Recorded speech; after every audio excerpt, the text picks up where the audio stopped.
جب صحرا کی تپتی ریت ہواؤں کے ساتھ سرگوشی کرتی ہے تو ایک چیز بڑی واضح بتاتی ہے کہ حضرت عمر رضی اللہ تعالیٰ عنہ شجاعت، اطاعت اور قناعت کے بے مثال پیکر ہیں۔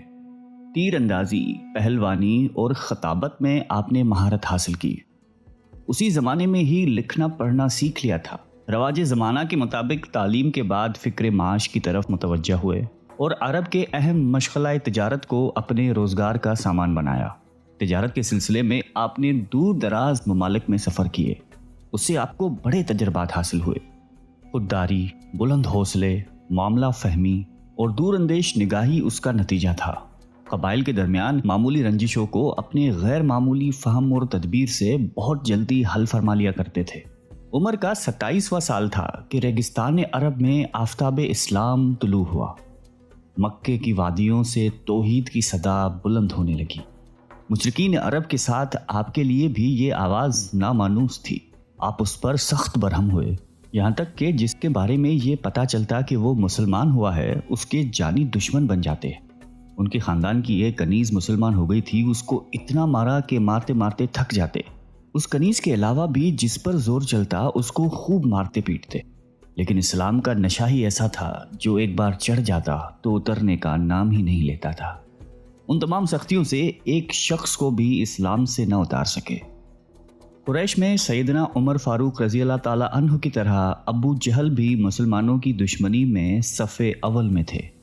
ایک دن نبی اکرم صلی اللہ علیہ وآلہ وسلم نے دعا فرمائی کہ اے اللہ، اسلام کو یا تو عمر بن خطاب یا ابو جہل کے ذریعے معزز کر دے۔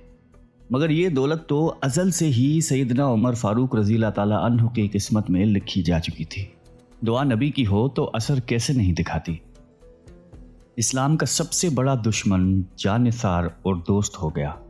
اللہ نے عمر فاروق کو اسلام کی نعمت سے نواز دیا۔ ان کے اسلام لانے سے ایک زلزلہ برپا ہوا۔ مشرکین ان کے گھر کے ارد گرد جمع ہو کر نعرے بازی کرنے لگے، صبا عمر، صبا عمر، عمر بے دین ہو گیا۔ لیکن کسے معلوم تھا کہ عمر فاروق نے اپنی زندگی کا مقصد جان لیا تھا۔ سیدنا عمر فاروق رضی اللہ تعالیٰ عنہ کے اسلام لانے سے ایک نیا دور شروع ہو گیا۔ اس وقت 40 کے قریب افراد اسلام میں داخل ہو چکے تھے، لیکن وہ نہایتی بے بسی اور مجبوری کی زندگی بسر کر رہے تھے۔